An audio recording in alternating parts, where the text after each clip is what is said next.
Hey there, everybody. It's Cindy Hartzell, Unbridled Freedom.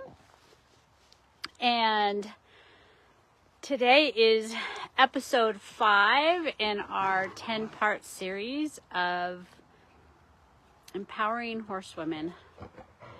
And today's episode is creating trust with your horse. And I'm out here. I just got done doing a bunch of chores. My hubby just got home from having knee replacement surgery, so I just felt like I really wanted to come out here and still do my live episodes. So I'm looking a little barn ranch harried, and it's been a crazy last couple days, but I still wanted to talk about trust in your horse. What I am really passionate about and sharing with all of you guys is that having a horse in our life is about a relationship, and it's about a partnership. And it's like any other relationship that we have in our lives. It takes commitment. It takes compromise. It takes being vulnerable and seeing. It takes having boundaries and being willing to voice your needs in a way that aren't demanding, yet you're still honoring yourself. And it's the same with the horse, the relationship we have with our horse. So I've been thinking about this topic all day. How do we create trust with our horses? Well, women are nurturers by nature. It's not a bad thing at all. And we tend to create trust in our relationships by caring for others, by proving to them that they can count on us. This says I have a slow connection, so I hope it's still working. By letting them know that we're there for them. That's part of the feminine nature. And that's great with horses. But horses need more than that. And I think because we're in a relationship with our horses and we are part of their herd, and their herds in their psychology, every herd needs a leader. And so they're asking us if we're their leaders. And it's important that we prove to them that we are their leaders. And by proving that, it develops trust.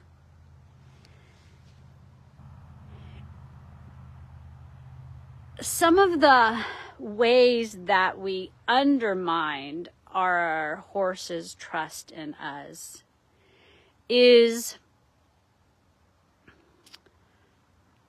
by being too heavy-handed on them, by putting them in dangerous situations. Those are some of the obvious. Tying them to things that aren't safe. I'm sorry, I have a puppy out here, so I kind of got to keep an eye on him. He's right there behind me. But their trust goes deeper than that. When I'm working with horses and my horses, I teach them that they have a voice and a choice. And I have things that I expect out of them. And if I ask them to do something and they kind of like, no, not going to do it. And I keep asking and they won't give it to me. And I go and do something else or let them have their way. I have undermined their trust in me as their leader. Because as their leader, I am coming in with the confidence that I know what we're doing, where we're going, how we're getting there, and why. And if I am uncertain of any of those things I just shared, they can feel that inside. And so, you know, say we're heading down a new trail, or we'll say heading down a new trail, and I've never been there before, nor have they, nor have the horses I'm riding with. I tend to always ride with horses and other women.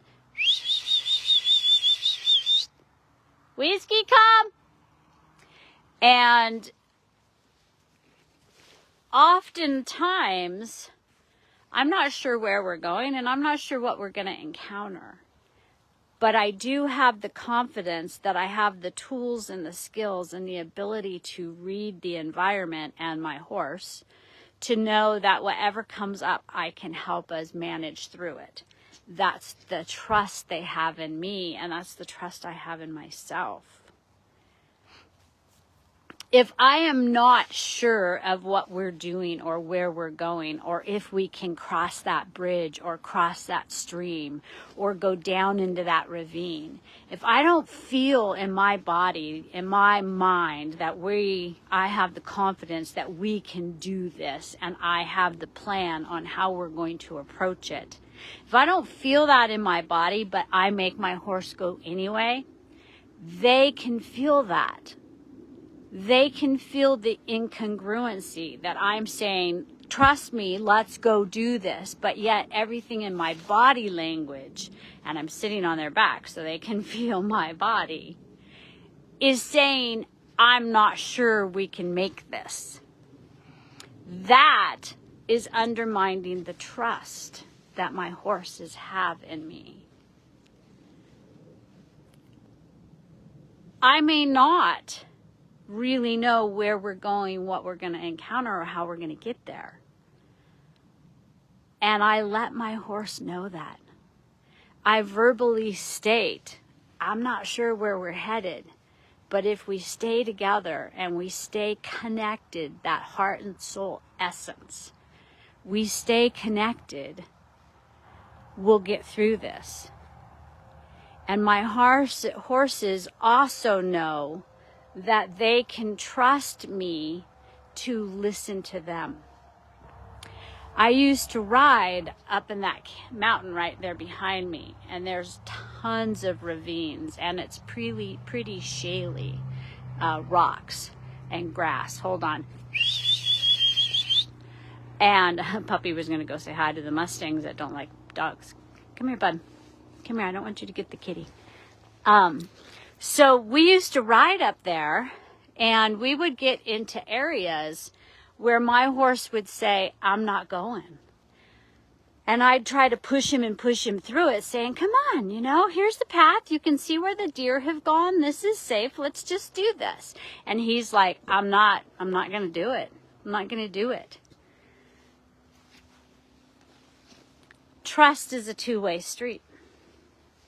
So when my horse refuses me more than once, and I can feel in their body that it's not a stubborn, I'm not doing it, but it's like a, this is a bad idea. My horses trust that I am going to listen to them because they're my partners. And they know they have a voice and a choice. And sometimes they know more than I know. And so trust is a two-way street. If I'm asking my horses to trust me, I have to be willing to trust them as much as they're willing to trust me. And sometimes that's hard because they will do things or will be in situations that will trigger a memory that from the past, either in them or me, that was not a pleasant experience. It didn't go well. And if I get super worried and I ignore that, or I try to push through that, My horse wants to know what's going on. What is the deal? Their sensory awareness is so incredibly powerful that they can sense me, you, themselves, the other horses we're riding with, the other people we're riding with, and everything that's going on in the environment. And I have earned the trust from my horses by proving to them that I am a leader worthy of following, and I will not lead them astray. And if we get into a situation that I am unsure of, or they're unsure of, that I will listen to what they have to say. I have a funny story. Last weekend, my friend and I were out riding in one of my favorite places to ride here in Carson Valley. And we were exploring new trails. And her horse and my horse have ridden together, for a while. She's fairly new to the trail riding. And most of her rides have been with this horse and this person. And it was pretty fascinating. We were out there for about 2.5 hours, and it was pretty fascinating. My friend and I realized that our horses were actually communicating with each other. And one would be leading down the trail and doing great and doing fine, and all of a sudden would kind of hold up and not want to go. And the other horse behind them would go, I got it, and just pass them on the trail. And take the lead for quite a while. And then all of a sudden, she would pause, kind of look around, and then the horse behind her would go, no problem, I got it. And there was at one point on the trail that was new, and we weren't really sure where it was going. Dakota kind of paused and said, I'm not going that way. And I took the time to feel into her, and she was I'm not scared. I just know that's not a good idea. And I kind of looked around and I couldn't see why she was acting like that way, but she doesn't act that way a lot. And when she does, she's got good reason. So I trusted her. And as I was pausing, because you guys, there's so much power in the pause. You hear me say this all the time. Pause. Take a pause. Feel your horse. Feel what's going on inside of you. Look around your environment. What's going on? Take some deep belly breaths, 4 to 6 deep belly breaths, and go, what is really going on inside of me? Is this fear, or is this my gut saying, not a good idea? Think again. I do the same with my horse because we work all the time on our relationship and our partnership. And I will stop and say, how does this feel? Does this feel like she's just being obstinate? Or does this feel like she truly says, bad idea? And I will always err on the side of the horse. I always strive to give my horse the benefit of the doubt. So she said, not going. And as I was like, okay, the other horse looked at her, and at the same time, they calmly pivoted on their hindquarters and sat back on the trail where we were coming from. So it was very cool to witness these two horses trusting each other as much as they were trusting their riders. We were trusting our horses and trusting each other. And it takes time to build trust. And the biggest thing that I teach my women who are in my Unbridled Freedom program and those who take lessons with me is don't lie to your horse. And I'm going to finish on this. What does that mean? If you're not feeling happy and confident and comfortable and grounded in your body when you go to work with your horse or spend time with your horse, do not try to fake it like you are feeling other than what you're feeling. Because they have the biggest, strongest, most reliable bullshit meters. And they will take one look at you and go, you are lying to me. You may not know it. You may not even realize that what you're feeling inside and the way you're behaving on the outside is so far from being congruent. And you might not even know it because so many of us are completely unaware of what's going on in our bodies. So don't lie to your horse. And if your horse pulls back from you and says, I'm not going to be with you right now, that is a perfect opportunity to go, hey, what are they seeing in me that I'm not seeing in me? I have that happen with my horses here, and I'm like, what the heck? I feel pretty good. But when I take a nice deep breath and check inward, I'm worried about something. Today has been kind of a shitty day. I mean, I didn't know when my husband was going to get out of the hospital, and I didn't want him sitting there waiting for me, so I was trying to get my morning chores done, and the puppy wasn't cooperating, and the horses weren't cooperating, and I was getting angry and frustrated, and they were like scattering all around, and I'm like, I'm so sorry.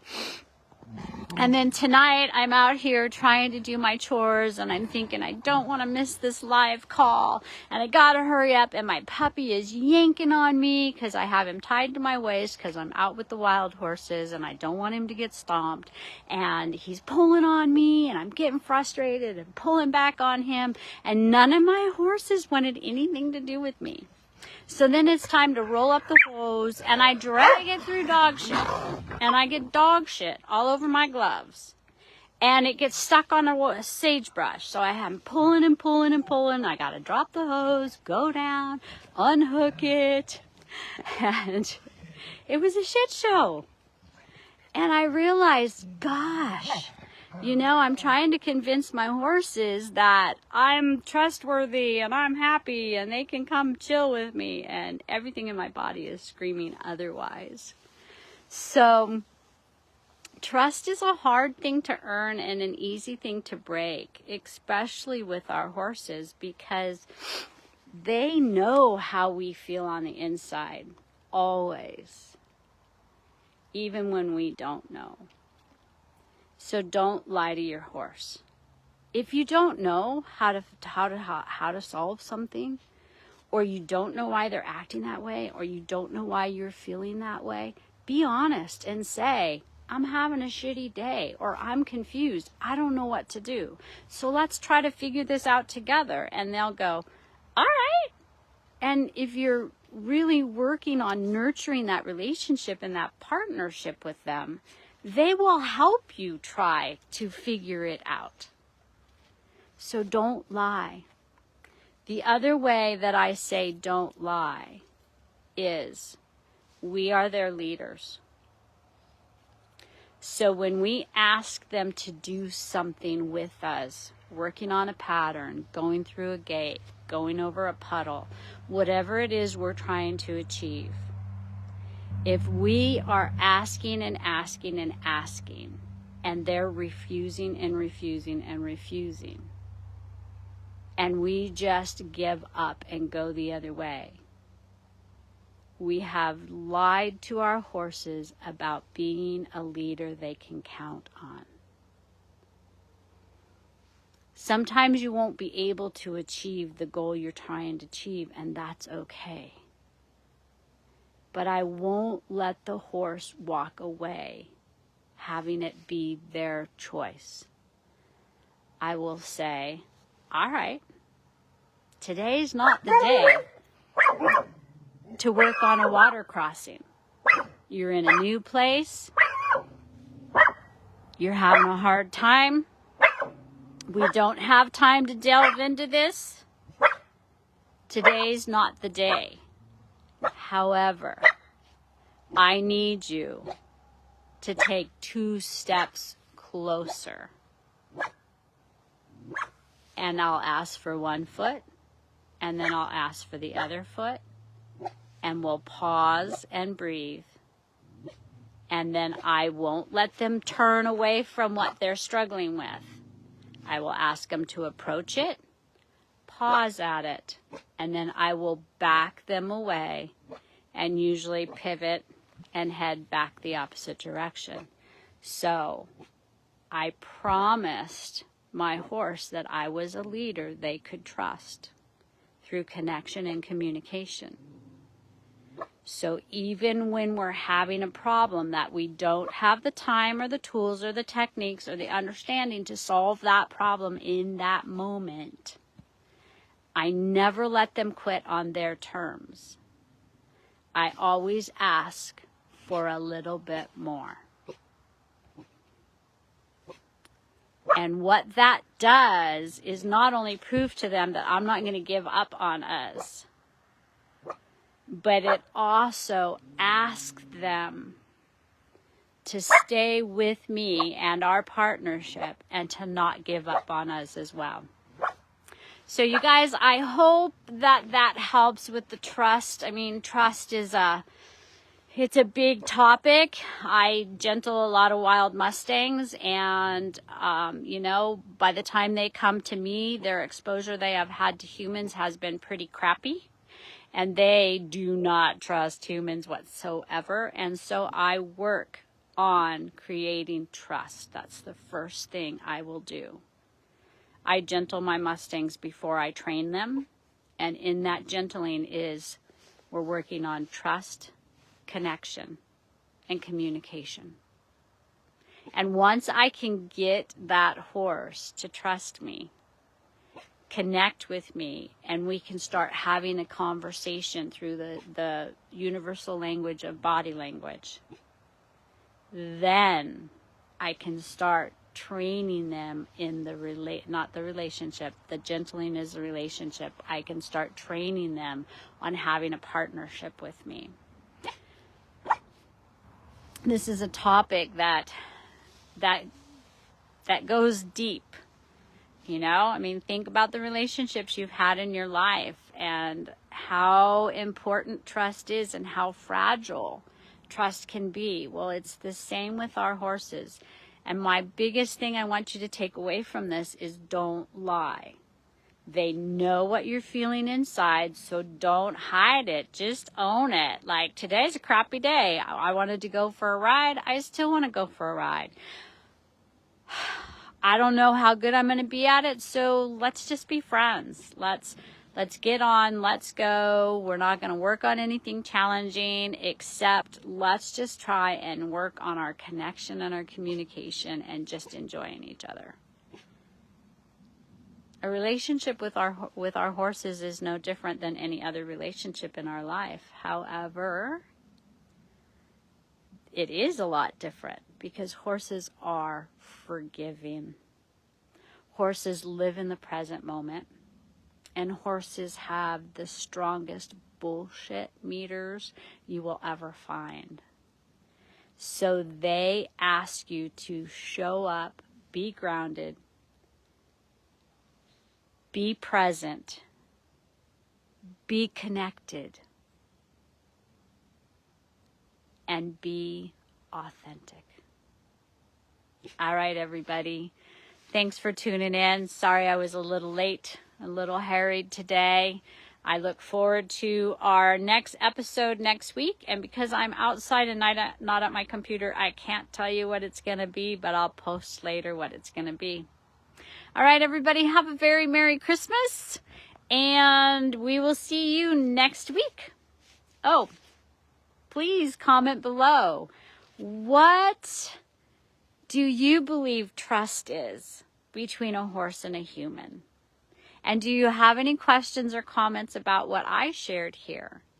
This is our private group to grow, to share, to explore, to be vulnerable. So I'd love to hear your comments below. All right, everybody, take care.